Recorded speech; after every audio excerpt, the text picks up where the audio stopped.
하나님을 향해서는 좀 죄송합니다 하는 마음이 늘 있어요. 왜냐하면 바르게 살지 못해서, 하나님 기대에 부응하지 못해서라는 마음이 있습니다.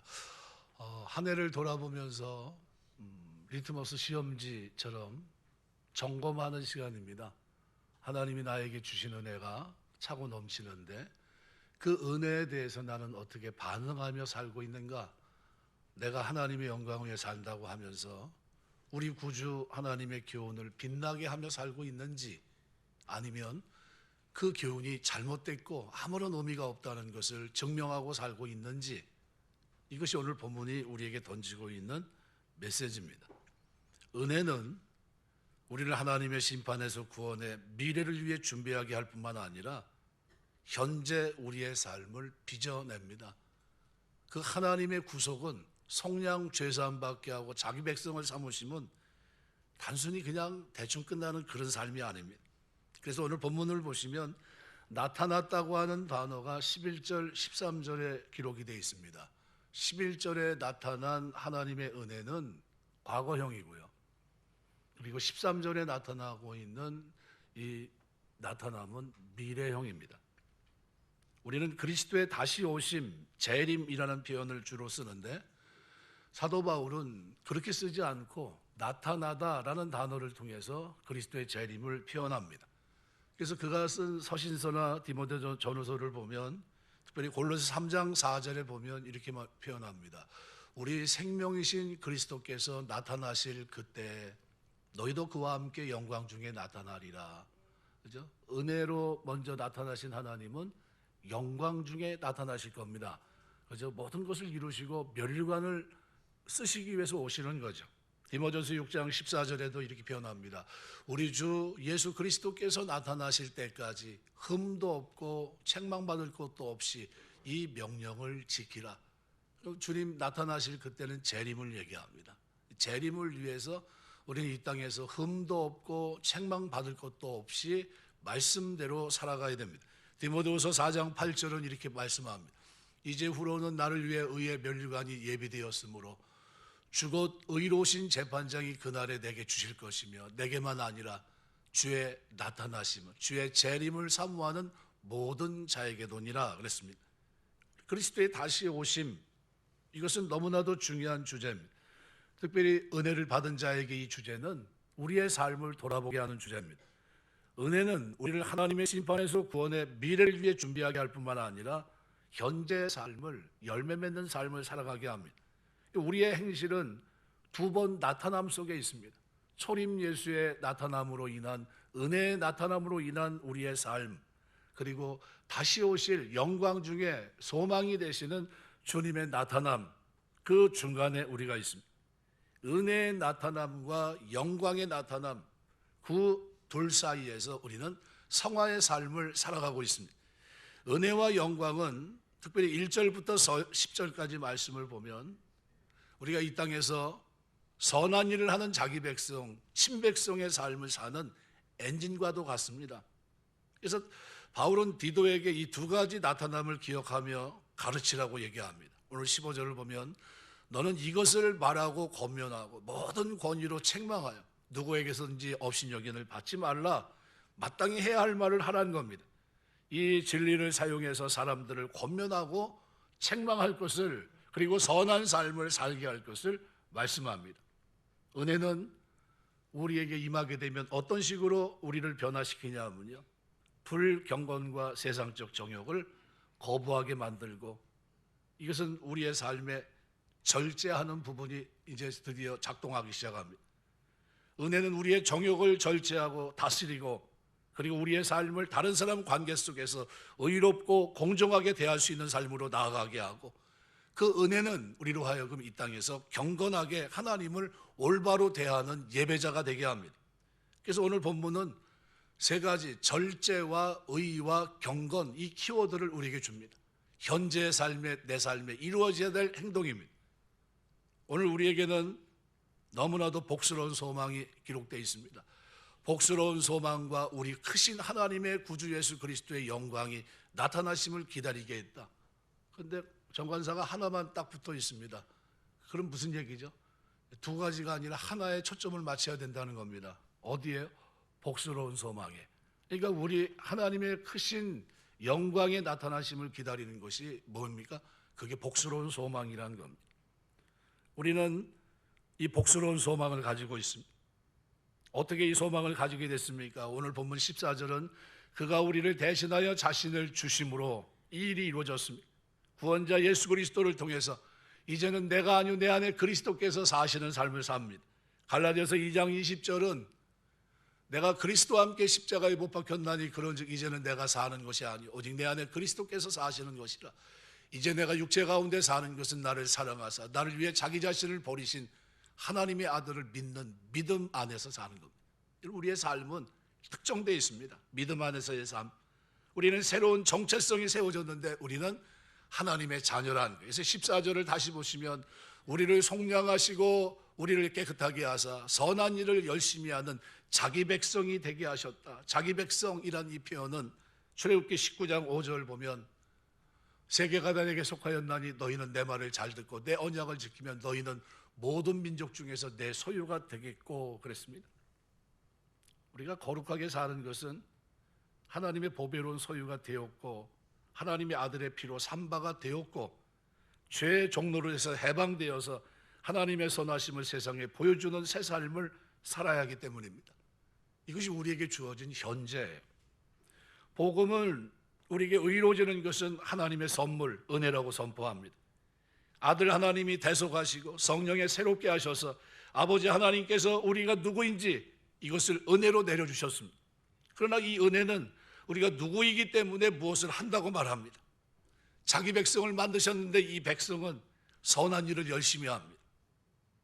디도서는 여기서 두 가지 이유를 설명합니다. 바로 14절에는 이렇게 말합니다. 그가 우리를 대신하여 자신을 주심은 모든 불법에서 우리를 속량하시고 우리를 깨끗하게 하사 선한 일을 열심히 하는 자기 백성이 되게 하셨다. 12절에서 말하고 있는 부분을 유심히 보시면요, 우리를 양육하시되 경건하지 않은 것과 세상 정욕을 버리고 하나님의 은혜가 우리에게 임하면 우리가 부정적인 것을 먼저 버립니다. 그리고 어떻게 살아갑니까? 긍정적으로 신중함과 의로움과 경건함으로 이 세상을 삽니다. 어떻게 살 것인가? 라는 질문에 성경은 우리의 삶을 은혜 받은 자, 그리스도의 은혜를 입은 자들의 삶을 특정합니다. 그래서 이 14절과 12절을 유심히 보시면 우리를 모든 불법에서 속량하시고는 우리를 양육하시되 경건치 않은 것과 세상 정욕을 다 버리고 딱 들어맞습니다. 또 가만히 보시면 우리를 깨끗하게 하사 자기 백성이 되게 하시려고 이 부분은 우리를 양육하시되 신중함과 의로움과 경건함으로 이 세상을 살고 이게 완전히 들어맞아요. 그러니까 선한 삶의 엔진은 우리의 구주로부터 오는 새 소망 그리고 주님의 새 사랑 그리고 새로운 정체성 이것을 가지고 우리가 이 땅을 사는 것을 말합니다. 보통 선교 헌신 예배도 드리고 선교적인 삶을 살아야 된다 얘기하고 계속 강조를 합니다. 그런데 오늘 2장 1절부터 10절에는 5가지 예가 기록이 되어 있습니다. 어떤 분들이 소개되고 있냐 하면 늙은 남자가 왜 절제하며 살아야 되는지, 또는 늙은 여자가 왜 거룩하게 해야 되는지, 젊은 여자가 왜 남편과 자녀를 사랑해야 되는지, 또 젊은 남자가 왜 신중해야 되는지, 또 종들이 주인에게 어떻게 잘 섬겨야 되는지 그 이유를 쭉 설명합니다. 이유가 뭐죠? 복음 때문입니다. 복음 때문에 우리는 달라져야 된다는 거예요. 그래서 오늘 본문을 유심히 보시면 5절과 8절과 10절에는 이는 이렇게 나옵니다. 그래서 5절에도 보면 이는 하나님의 말씀이 비방을 받지 않게 하려 하십니다. 신중하며 순전하며 집안일을 하며 선하며 자기 남편에게 복종하라. 이유가 뭐죠? 하나님의 말씀이 비방을 받지 않게 하려 합니다. 8절도 보시면 책망할 것이 없는 바른 말을 하게 하라. 이는 대적하는 자로 하여금 부끄러워 우리를 악하다 할 것이 없게 하려 합니다. 또 10절을 보시면 훔치지 말고 오히려 모든 참된 신성을 나타내게 하라. 이는 범사에 우리 구주 하나님의 교훈을 빛나게 하려 함이라 그랬습니다. 이유가 뭡니까? 왜 우리가 그런 행실을 가져야 되죠? 그래서 오늘 본문은 11절서부터 왜냐하면 for로 시작합니다. 왜냐하면 1절부터 10절의 행실을 우리가 가져야 됩니까?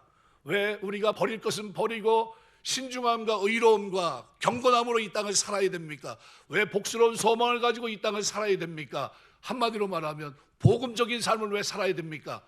이유가 뭐죠? 저들로 구원을 받게 하기 위해서예요.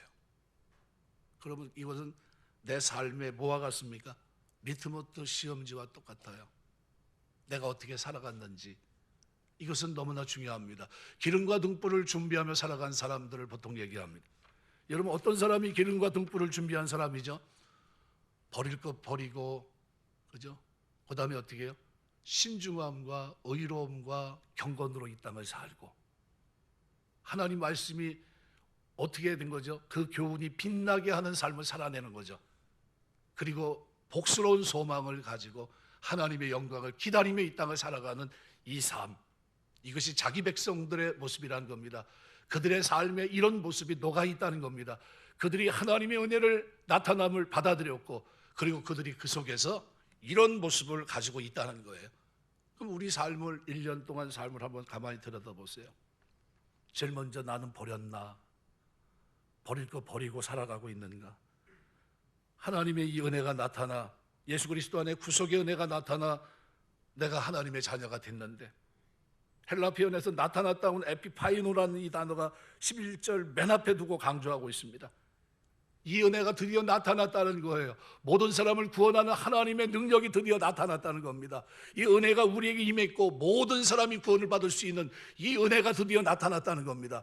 그 나타난 이 은혜를 우리가 어떻게 해요? 받아들였고, 그 은혜 속에서 버릴 것을 버리고, 그리고 내가 그 속에서 현재의 삶 속에서 이 신중함, 절제와 그리고 의로움과 경건함을 가지고 살아가고 있느냐는 거예요. 이것을 내 삶을 들여다보고 있는 남편에게 또는 아내에게 또는 자기 가족들에게 나는 어떤 모습이냐는 거예요. 제가 제일 힘들어하는 대상이 저는 가족입니다. 왜냐하면 가족의 은혜를 못 받으면 안 되니까요. 왜? 내 삶을 낱낱이 알고 있으니까요. 너무 힘들어요. 다른 사람은 그냥 멀찌감치 일주일에 한 번 보니까 별로 모르는데, 가족은 어떻게 해요? 일거수일투족, 밥 먹을 때는 어떻게 하는지, 양반을 떠서 어떻게 던지고 있는지 다 그냥 미주알 고주알, 잊어먹는 것도 안 보는 것 같은데 다 보고 있어요. 다 같이 보고 있는 거예요. 다 같이. 아유, 저거 언제 바뀌어? 그러면서 보고 있는 거예요. 계속해서 복음을 얘기하는데, 예, 너나 보고 뭐 너나 좀 변하라, 너나 좀 사람이 좀 바뀌어라, 속으로 그러고 있어요. 그러니까 가족이 얼마나 힘들어요. 오늘 여기 본문에서도 2장 1절부터 10절을 유심히 한번 쭉 보세요. 오직 너는 바른 교훈에 합당한 것을 말하여 늙은 남자로는 절제하며 경건하며 신중하며 믿음과 사랑과 인내하며 온전하게 하고, 늙은 여자로는 이와 같이 행실이 거룩하며 모함하지 말며 많은 술의 종이 되지 아니하며 선한 것을 가르치는 자들이 되고, 그들로 젊은 여자들을 교훈하되. 그 누구를 통해서요? 그래서 어른들이 그래서 중요한 겁니다. 교회는 피라미드 위에 누가 있어야 돼요? 권사님들, 은퇴한 권사님들이 그래서 중요한 겁니다. 제 역할을 하시기 바랍니다. 젊은 여자들을 누가 교훈하고 있어요? 신앙의 노하우를 가지고 그 길을 걸어가고 인내하며 그 길을 걸어갔던, 어떻게 살아간 사람들이죠? 예, 절제와 의와 경건을 가지고 살아갔던 사람들의 말들, 그들로 그들을 가르치게 하는 겁니다. 신중하며 순전하며 집안일을 하며 선하며 자기 남편에게 복종하게 하라. 이는 하나님 말씀이 비방을 받지 않게 하려 합니다. 저 사람 예수 믿는 사람인데 형편없어, 그러면 안 된다는 거예요. 그러니까 그게 삶이 뭐로 특정되죠? 버리고 행하는 것으로 나타납니다. 버리고. 너는 이와 같이 젊은 남자들은 신중하게 권면하되 범사에 내 자신이 선한 일에 본을 보이 교훈에 부패하지 않음을 단정함과 책망할 것이 없는 바른 말을 하게 하라. 이는 대적하는 자로 하여금 부끄러워 우리를 악하다 할 것이 없게 하려 합니다. 삶이 바뀌어야 돼요. 종들은 자기 상전들에게 범사에 순종하여 기쁘게 하고 거슬러 말하지 말며. 유심히 보셔야 됩니다. 여러분 직장 생활하면서 상전들에게 어떻게 대합니까? 고문가 아닙니까? 하든지 말든지 그냥 자기 멋대로 가나요? 죄가 아니라고 한다면, 그죠? 순종해야 돼. 범사에 순종하며 기쁘게 하고 거슬러 말하지 말고 훔치지 말고 오히려 모든 참된 신실성을 나타내게 하라. 이런 범사에 우리 구주 하나님의 교훈을 빛나게 하려 합니다. 그럼 누가 변해야 되죠? 구속받은 오늘 우리가 변해야 되는 겁니다. 그 하나님의 은혜가 나타나 우리를 양육하십니다. 우리를 변화시키고 있어요. 버릴 것 버리게 하고 그리고 이렇게 살게 합니다. 어떻게 살게 하죠? 경건치 않은 것과 세상 정욕을 다 버리고 그랬습니다. 다 버리고 이걸 버리지 않으면 안 된다는 거예요. 이것을 버리면서 우리가 한 걸음 하나님 앞에 다가섭니다. 그리고 이 세상 정욕을 버린 것으로 끝납니까? 아니요. 신중함, 절제라는 부분이죠. 신중함, 의로움, 경건함. 이 절제라는 것은 성령의 9가지 열매. 사랑, 희락, 화평, 오래 참음, 자비, 양성, 충성, 온유, 절제입니다. 여러분 차를 샀는데 좋은 차를 샀는데 브레이크가 말을 들면 그죠? 좋은 차는 좋은 브레이크가 달려 있어서 아무리 미끄러워도 딱 밟으면 어떻게 됩니까? 서더라고요. 깜짝 놀랐어요. 이게 좋은 차구나. 좋은 차는. 좋은 차는요, 요즘은 차가 좋아서요. 앞차하고 간격이 저기 하면 차가 자기가 서버려요. 나는 잠깐 깜빡했는데도 차는 어떻게 해요? 스톱을 해버리더라고요. 이야, 이게 좋은 차가 다르구나. 뭐가 작동하는 거죠? 절제입니다. 절제. 신중함. 뭘 가지고 신중합니까? 하나님의 말씀의 교훈을 가지고 신중함이 있다는 거예요. 신중함. 이것이 우리의 삶 속에 있다는 거예요. 이것이 있어야 모든 사람이 구원을 받는다는 겁니다. 누굴 통해서요? 여러분의 삶, 버려진 삶을 통해서. 그래서 이 버린다고 하는 것은 부의하다, 거부하다 또는 포기한다는 뜻입니다. 이건 경건치 않은 것과 세상 정욕을 부인해야 돼요. 아세베이아라는 이 말은 하나님 말씀과 뜻을 거스르는 삶의 태도를 버리는 겁니다. 이 세상 정욕, 에피슈미아라는 이 정욕이라는 단어는요, 중립적인 단어, 욕망이란 단어입니다. 욕망. 그러니까 욕망, 욕구 자체가 이건 본능입니다. 그런데 편하고 싶고 존경받으며 살고 싶고 이것은 자연스러운 인간의 욕망입니다. 그런데 그 욕망을 만족시키는 것을 삶의 목표로 삼을 때 그것은 정욕이 됩니다. 쉽게 말하면 에스더서에 보면 모르드게를 향해서 저 사람은 왜 나한테 절을 안 하지? 그죠? 하만이 볼 때 기분 나빠요. 다 고개 숙이고 엎드려 절하는 것 같은데 저놈만 나한테 고개가 빳빳한 거예요. 그럴 수도 있겠다. 저런 놈이니까 이러면 될 텐데, 근데 어떻게 자기는 저놈을 나한테 인사하지 않는 저놈을 난 가만두지 않겠다는 거예요. 그래서 어떻게 해요? 죽이겠다는 겁니다. 어떻게 해요? 그 사람만 죽이려고 합니까? 민족 자체를 말살시키려고 합니다. 뭐 때문에 시작된 거죠? 그 정욕, 욕망 때문에. 왜 나한테 절을 안 하지? 내가 이 나라에서 2번째인데 왕 다음에 나뿐이 없는데 나한테 다 엎드리는데 왜 저 사람만 왜 엎드리지 않고 고개 숙이지 않고 무릎 꿇지 않지? 이게 발단이 된 겁니다. 이 욕망이에요. 욕망. 타인은 아랑곳하지 않은 이 세상이 부추기는 엽기적이고 탐욕적인 욕망에 춤추는 자들이 될 때 우리는 짐승 같은 존재로 바뀝니다. 어떻게 됐죠? 그것 때문에 망합니다. 하나님의 은혜가 우리에게 다가왔을 때 그것이 이론이나 지식 형태가 아니라 예수 그리스도라고 하는 인격의 형태로 그분의 새 창조의 사건으로 우리에게 다가왔을 때 가장 먼저 깨닫게 되는 것이 뭐냐 하면 나는 버릴 게 많다는 거예요. 내 삶의 방식과 삶의 목적이 주님에게 합당하지 못하고 심지어 역겨운 것들이 있었다는 겁니다. 내 욕망은 나의 이웃과 하나님을 아프게 하는 탐욕이었다는 겁니다. 그래서 은혜 받은 사람의 첫 번째 반응은 버리는 겁니다. 떠나는 거예요. 이 경건치 않은 것과 정욕, 이것으로부터 떠나는 겁니다. 자기 부인이에요.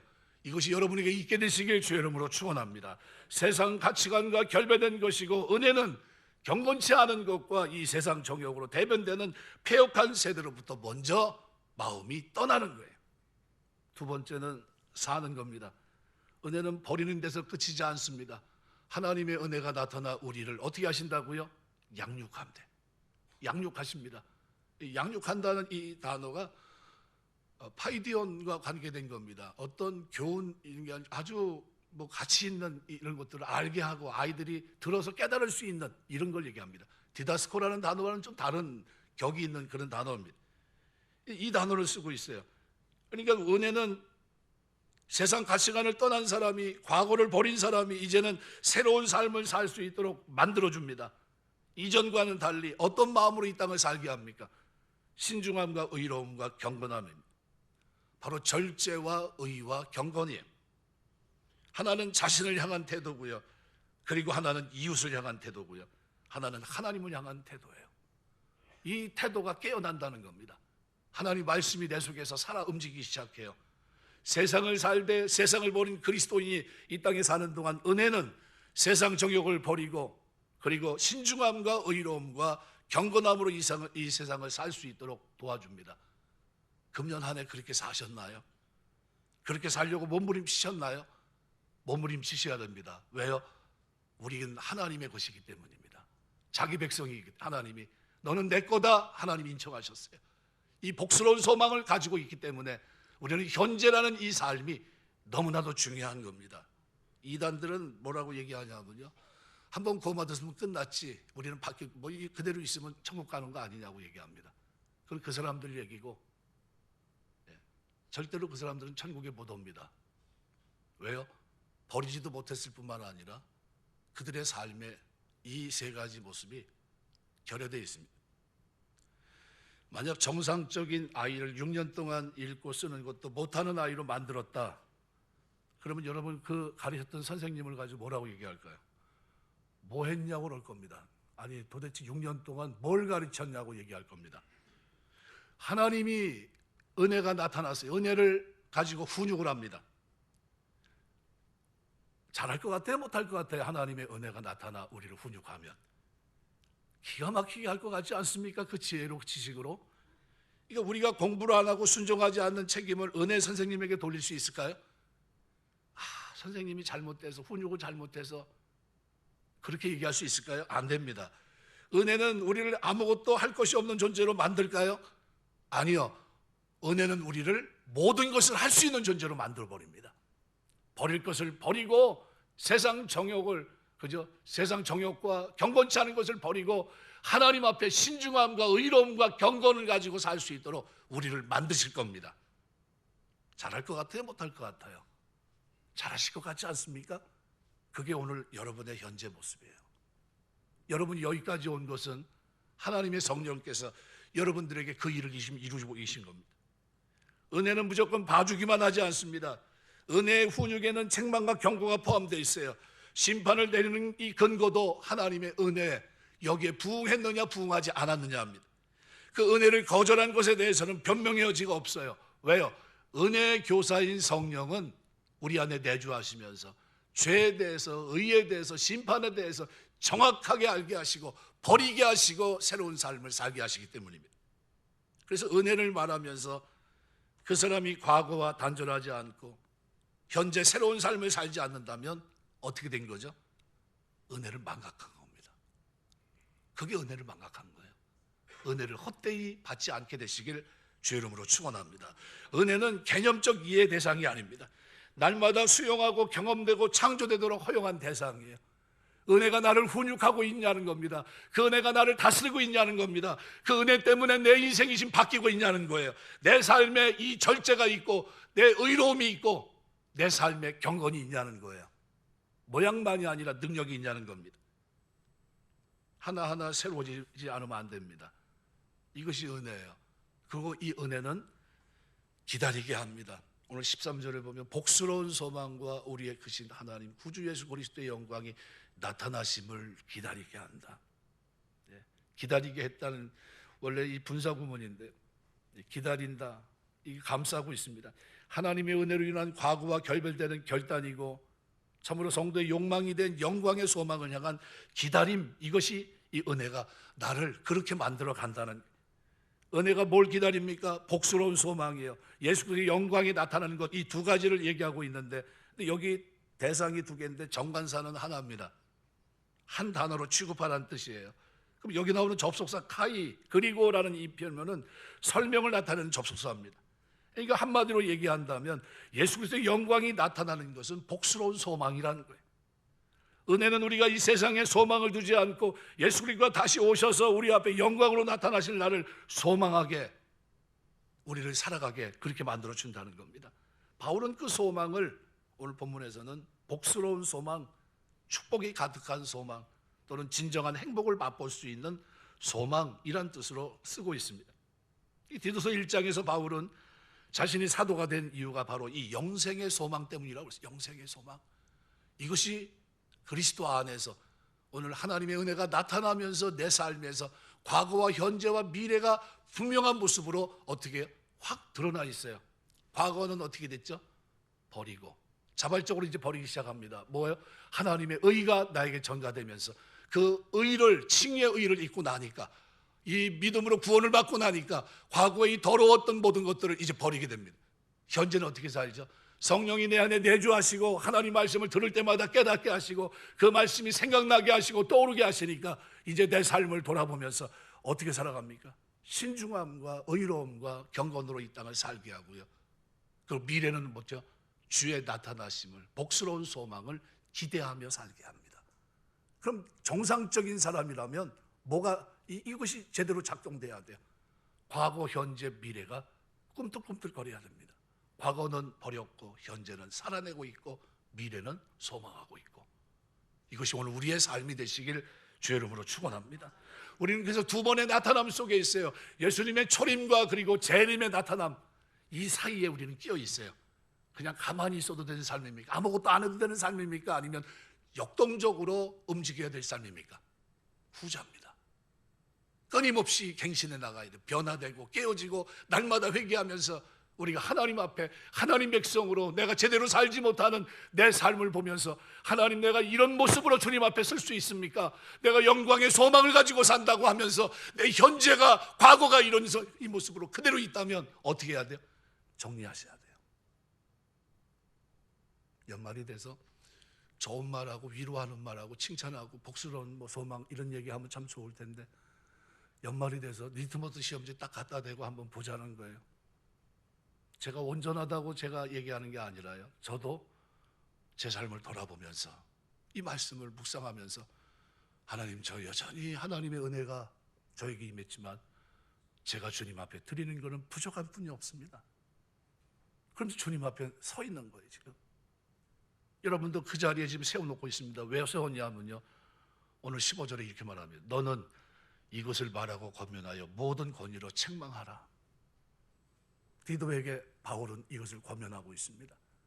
이걸 얘기하라는 겁니다. 다른 거 얘기하지 말고 교훈에 합당한 말을 하라는 겁니다. 어떻게 살아내야 될지, 나는 그렇게 삶을 살아내고 있는지, 복스러운 소망을 막연하게 기다리고 있는 사람은 아닌지, 그 소망이 진짜 소망을 가지고 내가 사는 사람인지, 그렇다면 우리의 삶은 달라져야 돼요. 반드시 버려야 되고요. 그리고 살아내기를 해야 합니다. 데살로니가전서 1장 9절 10절 말씀을 보시면 이렇게 표현합니다. 같이 한번 읽겠습니다. 그들이 우리에게 대하여 스스로 말하기를 우리가 어떻게 너희 가운데 들어갔는지와 너희가 어떻게 우상을 버리고 하나님께로 돌아와서 살아계시고 참되신 하나님을 섬기는지와, 굉장히 의미가 있죠. 10절, 또 죽은 자들 가운데서 달리 살리신 그의 아들이 하늘로부터 강림하실 것을 너희가 어떻게 기다리는지를 말하니 이는 장래 노하심에서 우리를 건지시는 예수시니라. 데살로니가전서 교인들은 예수 믿은 지 얼마나 된 사람들이라고요? 6개월도 안 된 사람입니다. 믿음의 역사, 사랑의 수고, 소망에 있었는데요, 그들에게 뭐가 뚜렷하냐 하면요, 오늘 디도서에 나타나 있는 버리고 섬기는 자가 되고 기다리는 자가 됐다는 거예요. 뭐가 뚜렷하죠?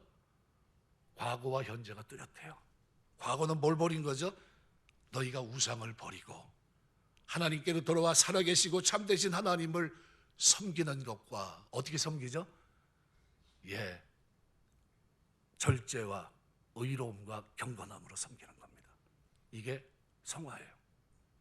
그리고 죽은 자들 가운데 다시 살리신 그의 아들이 하늘로부터 강림하실 것을 너희가 어떻게 기다리는지를 말하니, 뭐죠? 영광의 소망이에요. 이것이 예수 믿은 지 불과 몇 개월 됐다고요? 6개월 됐는데 이것이 그들에게 선명하게 새겨져 있어요. 교회 나오신 지 몇 개월, 1년 되신 분도 있고 6개월 되신 분도 있고 몇십 년 되신 분도 있는데, 이것이 여러분 마음속에 새겨지게 되시길 주의 이름으로 축원합니다.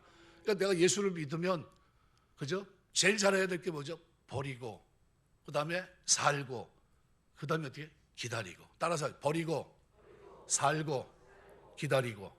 한 번 더 버리고, 살고, 기다리고. 이걸 여러분 기억하셔야 돼요. 마음판에 새기셔야 됩니다. 아, 신앙생활은 이거구나. 버리고 살고 기다리는 거구나. 이 은혜가 오늘 2장 11절서부터 15절까지의 기록 속에, 그리고 2장 전체 이것이 녹아 있는 겁니다. 왜 우리가 이렇게 살아야 되죠? 거기에 대해서 10절은 이렇게 말합니다. 우리 구주 하나님의 교훈을 빛나게 하려 합니다. 아, 저 사람 예수 믿는 사람인데, 아유, 저 사람 보니까 틀렸어. 저 사람 믿는 하나님도 별 볼 일 없을 거야. 이러면 안 된다는 거예요. 저 사람 예수 믿는 사람인데 사람이 바뀌었어. 전에는 우상을 섬겼던 사람인데 이제는 하나님을 섬기면서 소망 가운데 사는데 그 삶이 신중함과 의로움과 경건함으로 살더라고. 이걸 누가 봐야 되죠? 옆에 있는 사람이. 그래서 왜 우리가 이렇게 살아야 됩니까? 얘기할 때 2장은 우리에게 뭐라고 얘기합니까? 하나님의 복음을 위해서요. 복음을 위해서. 대충 살아도 됩니까? 아니면 구원받은 사람이 삶이 역동적으로 뭔가 움직이는 삶이 있습니까? 움직임이 있어요. 구속받고 성령 하나님께서 모든 불법에 우리를 자유케 했습니다. 시장에서 값을 치르고 우리를 사신 거예요. 그걸로 끝난 겁니까? 아니요. 그건 출발점에 서 있는 겁니다. 이제 내가 버려야 돼요. 이제 내가 살아내야 되고, 이제는 하나님의 은혜 속에서, 은혜 속에 있기 때문에 영광의 소망, 복스러운 소망을 기다리기 때문에 그것이 기름과 등불을 준비한 자의 삶을 살아내면서 나 때문에 예수 믿는 사람이 있어야 되기 때문에 내가 깨지고 내가 변화되고 내가 새로워져야 돼요. 이것이 주님 앞에 설 준비가 되어 있는 사람들입니다. 이것이 기름과 등불을 준비하며 이 땅을 사는 사람들이에요. 어느 곳에 있든지. 종들이, 여러분이 직장생활 하면서 여러분이 직원으로 있습니다. 어떻게 살아야 되죠? 종들은 자기 상전에게 범사에 어떻게 하라고요? 순종하고 기쁘게 하고 거슬려 말하지 말고 훔치지 말고 모든 참된 신실성을 나타내게 하라. 그죠? 모든 거기에 다 포함되어 있어요. 믿을 만한 놈이 되라는 게, 믿을 만한. 저 예수 믿는 놈인데 괜찮아, 믿을 만해. 그런 사람, 신실한 사람이 되게 하라는 겁니다. 이것이 범사의 우리 구주 하나님의 교훈을 빛나게 하기 위해서라는 겁니다. 그들로 구원을 받기 위해서. 오늘 그 11절은 이렇게 말합니다. 모든 사람에게 구원을 주신 하나님의 은혜가 나타났다는 거예요. 이 은혜가 나타나 오늘 저와 여러분에게 임했습니다. 여러분에게는 어떤 모습으로 변화가 됐습니까? 말씀을 맺겠습니다. 2025년도를 살아왔어요. 언젠가 우리가 주님 앞에 우리의 삶을 이제 결산하실 겁니다. 주님은 뭘 가지고 결산하실까요? 오늘 본문을 가지고 만약 결산하신다면, 내가 너를 위해 십자가 지고 그리고 너 죄악을 속량 죄사함 받고 내 백성으로 삼아줬는데 너는 이 영광의 복음을 위해서 어떻게 살았냐, 이렇게 물어볼 겁니다. 그때 여러분 뭐라고 얘기하셔야 됩니까? 주님, 제가 먼저 버릴 것 버렸습니다. 세상 정욕, 하나님 기뻐하지 않은 경건치 못한 모든 것들을 버리고, 그리고 내가 하나님 신중함과 의로움과 경건으로 이 세상을 살았습니다. 그리고 영광의 복스러운 소망, 이 영광에 참여한 이 엄청난 축복을 기다리며 이 땅을 살았습니다. 이것이 우리의 대답이 돼야 돼요. 말만 해서 될까요? 하나님 우리의 삶을 아십니다. 살았는지 안 살았는지 여러분 양심은 알고요. 그리고 여러분이 걸어간 걸음 속에 모든 자국은 선명하게 새겨져 있는 겁니다. 그래서 신앙생활은 그래서 뜨겁게 하셔야 돼요. 자, 한번 따라서 하시겠습니다. 신앙생활 뜨겁게 하자. 뜨겁게 하자고 그러니까 뭐 뜨거운 물 마시자 뭐 이런 얘기 아닙니다. 예배 시간 잊지 마시고요. 여러분이 예배 때 중심을 가지고 하나님 앞에 나가서 내 삶을 자꾸 돌아보셔야 돼요. 하나님이 나에게 준 은혜가 헛되지 않았는지, 그 은혜로 인한 영광의 소망이 나에게 기다림으로 나타나고 있는지, 그 영광, 은혜의 소망이 이로서 나의 나타남으로 인해서 내가 버리고 이 땅을 어떻게 살고 있는지를 자꾸 면밀히 보셔야 됩니다. 그리고 하나님 앞에 이 땅에서 하나님의 교훈이, 내가 하나님 구주 하나님의 교훈이 빛나게 하려고 내가 내 삶을 고칩니다. 고쳐지지 않는 거 고쳐주옵소서. 하나님, 이 삶이 내가 너무나 고단하고 힘들지만 하지만 하나님 복음, 잃어버린 영혼의 구원을 위해서 제가 지금 내 몸을 저 폭정시킵니다. 주님이 고쳐주옵소서. 그리고 여러분이 나갈 때 여러분의 삶을 하나님이 쓰실 거예요. 여러분의 삶을 통해 하나님이 구원하시는 백성들이 있게 될 줄 믿습니다. 직원 하나만 잘 들어와도 그 주인들 다 예수 믿습니다. 뭐 이게 전도지 가고 돌아다니지 않아도요, 예수 믿는 신실한 사람 하나만 만나도요, 그 기업 전체가 다 예수 믿을 수밖에 없어요. 여러분 한 사람이 변화되는 것이 일당백인 줄 믿습니다. 뭐 돌아다니면서 막 사람 변화시키려고 할 필요도 없고요. 여러분이 하나님 앞에서 교훈의 하나님의 교훈을 빛나게 하는 삶을 2026년도는 살아낼 수 있는 은혜가 있게 되시길 주의 이름으로 축원합니다. 기도하겠습니다.